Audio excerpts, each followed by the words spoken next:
Hi friends, আমি ঈশিতা। আশা করি তোমরা সবাই ভালো আছো, আমিও ভালো আছি। আজকে আমি যাচ্ছি কোনারক সূর্য মন্দিরে। তো আমরা বাসে করে যাচ্ছি, ট্রাভেলার। তো আমাদের বাস অলরেডি ছেড়ে দিয়েছে এবং আমরা কোনারক সূর্য মন্দিরের অনেকটাই কাছাকাছি চলে এসেছি। তো আপনাদের সমস্ত কিছু ভিডিওতে আজকে দেখাবো, শেয়ার করব। আমরা চলে এসেছি কোনারক মন্দিরে।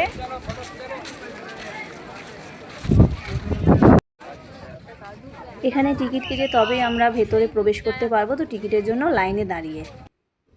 কোনারক মন্দির একটি অভিশপ্ত মন্দির। আসলে এই মন্দিরটি সূর্যদেবকে উৎসর্গ করে নির্মাণ করা হয়েছিল, কিন্তু এখানে এখন বর্তমানে কোনো দেবতাই পূজিত হয় না। এর পেছনে একটি ঐতিহাসিক কারণ আছে। রাজা নরসিংহদেব মন্দির নির্মাণের আগে কঠোরভাবে আদেশ দিয়েছিলেন যে 12 বছরের মধ্যে 12,000 শ্রমিকদের মন্দির নির্মাণের কাজ সম্পূর্ণ করতে হবে। যদি না হয় তাহলে শ্রমিকদের মৃত্যুদণ্ড দেওয়া হবে। নির্মাণের দায়িত্ব পড়ে মহান কারিগর বিশু মহারানার ওপর। সময় প্রায় যখন শেষের দিকে, সেই সময় মন্দিরের গঠনগত একটি সমস্যার সমাধান হচ্ছিল না। সেই সময় বিশু মহারানার 12 বছরের ছেলে ধরমপদ তার মেধা দিয়ে সেই জটিলতার সমাধান করে ফেলে। কিন্তু রাজা যেহেতু বলেছিলেন 12,000 শ্রমিক মন্দির নির্মাণের কাজ করবে, সেখানে ধরমপদ মন্দিরের কাজে যুক্ত হওয়ায় সেই সংখ্যা 12,001 হয়ে যায়। তাই ধরমপদ জানতো যে রাজা যদি জানতে পারে তাহলে সব শ্রমিকদের প্রাণদণ্ড দিতে হবে। তাই সে মন্দিরের শীর্ষ থেকে ঝাঁপ দিয়ে আত্মবলিদান দেয়। সেই থেকেই মন্দির অভিশপ্ত।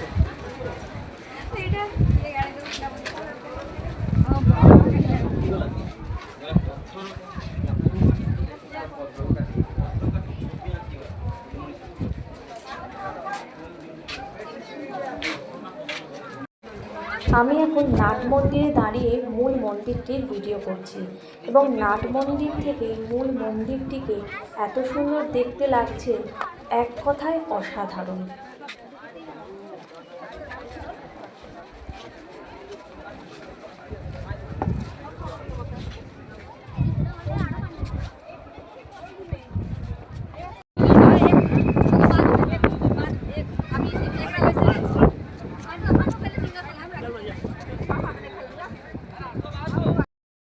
এখন মন্দিরের সামনে দাঁড়িয়ে আমি একটু নিজে ভিডিও করছি। আপনারা বলবেন কেমন লাগছে। জানি যদিও মুখ একদম রোদে পুড়ে কালো হয়ে গেছে, তাও জানাবেন কেমন লাগছে।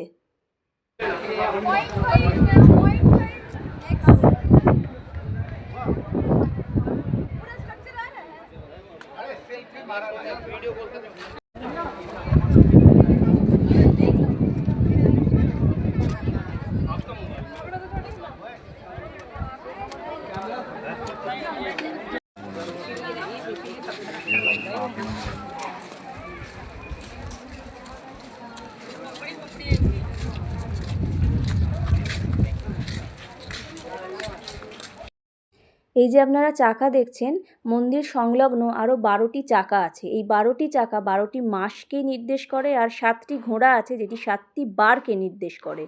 এটি ছায়া দেবীর মন্দির। সূর্যদেবের 2টি স্ত্রী ছিলেন, এক হচ্ছেন সন্ধ্যা, এক হচ্ছে ছায়া। এটি ছায়া দেবী মন্দির।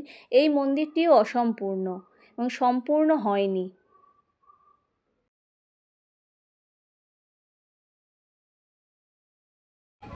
মন্দিরের গায়ে যে কাজগুলি আছে সেগুলো এত সুন্দরভাবে এবং এত নিখুঁতভাবে নির্মাণ করা হয়েছে, দেখলে চোখ জুড়িয়ে যায়। এক কথায় অসাধারণ।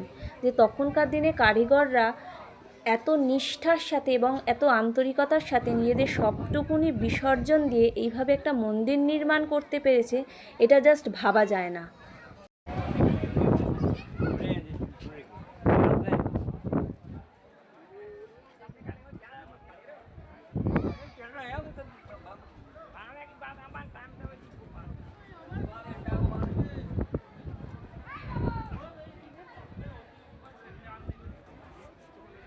ভিডিওতে সবটুকুনি পরিষ্কারভাবে বোঝা যায় না।